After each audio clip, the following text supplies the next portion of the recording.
Hello, fellas. Hope you're all doing well. Welcome back to more CSGO news. I thought I'd start off this fine and dandy morning over here in Las Vegas, Nevada by talking about a CSGO subject we've actually avoided over the past couple of weeks. That being, who the heck are the last 4 founding members of Flashpoint going to be? As a community, as a channel, and as commenters out there, I feel like together all of our minds can maybe pick apart of what's going to be this league eventually, right? As of right now, we have 2 teams eventually going to be qualifying spots in the league itself. We already have 6 founding members, which are pretty exciting to see. You know, we got Contact, MIBR, we got Cloud9, Dig, Gen G, and I'm missing one for sure in Mad Lions. And then you got to really beg the question, who else can possibly be joining? Because you look at the rest of the top 30 as of the initial announcement of ESL and their 24 teams, 22 of them falling inside the 30 of top HLTV rankings, and only, yes, of the 6 that were announced for Flashpoint, 4 of those falling inside the top 30. So it does beg the question, who is left inside the top 30? Who is left even then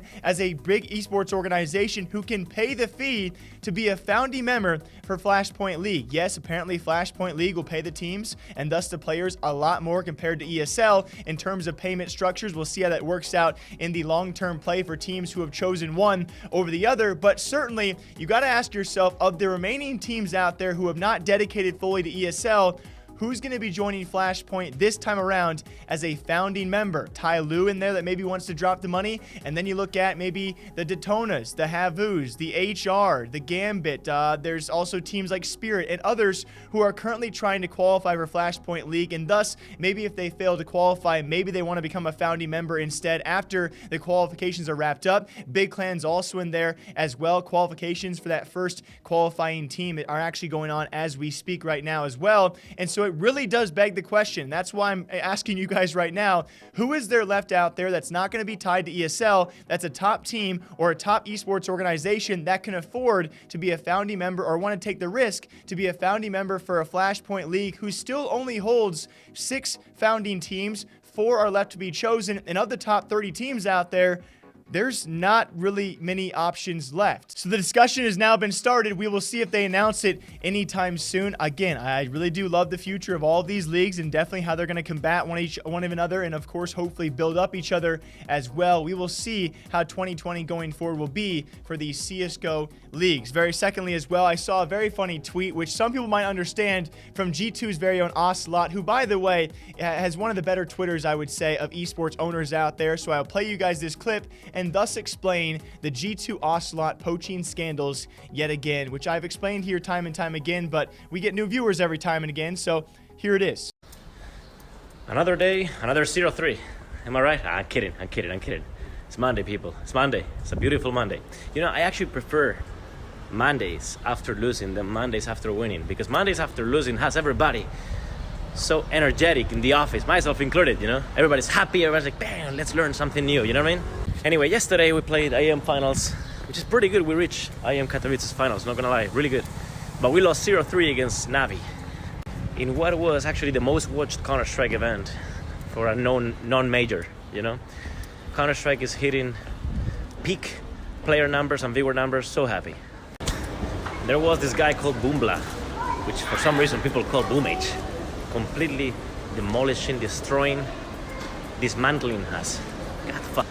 I guess the poaching season started.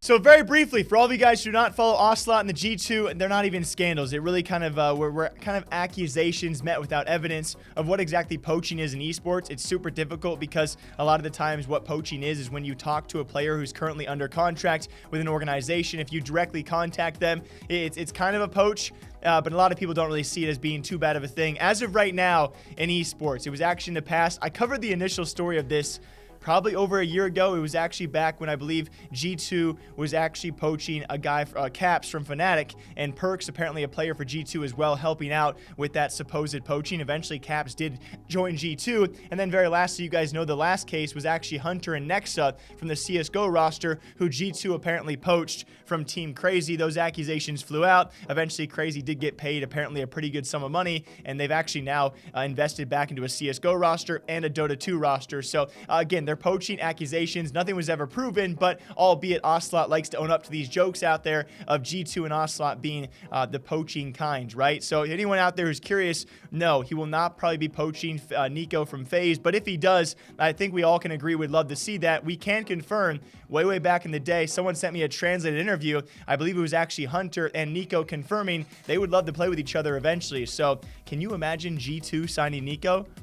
Can they get much better? They can get a bit better, and that would be pretty cool. And then very lastly, for all of you guys, just yesterday, and again, I apologize, we had so many CSGO videos going out, I didn't want to flood your timelines too much. It has now been Vitality's Alex confirming his leave from the roster. They will choose immediately to start searching for a recruit to replace him, who we do believe, thanks to Nell, will be Haji to replace him. Maybe a guy like Shox to IGL. Alex also confirmed in his Twitlonger, though, something that was just incredible to read. The last time we saw the likes of this was actually Zonic, the coach of Astralis, who talked about how strenuous the travel schedule for a team like Astralis can be and how he spends so little time every year.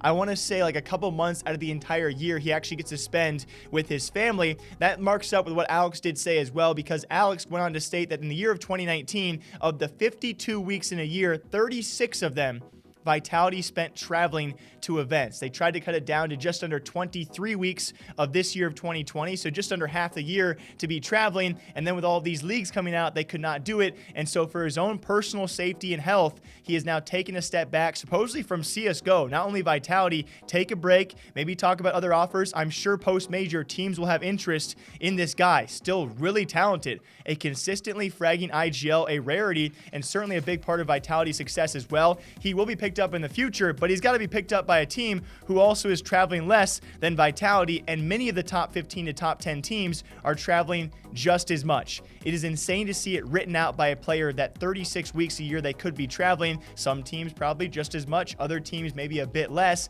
and Vitality tried to cut it down to around 22, 23 weeks, and they couldn't even do that.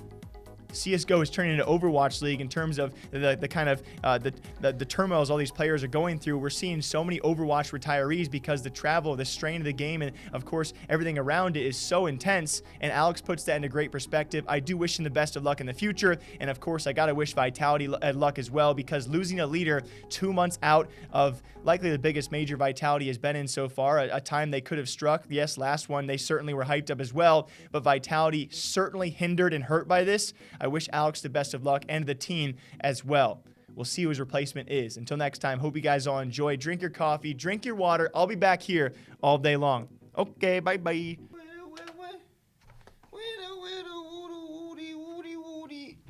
A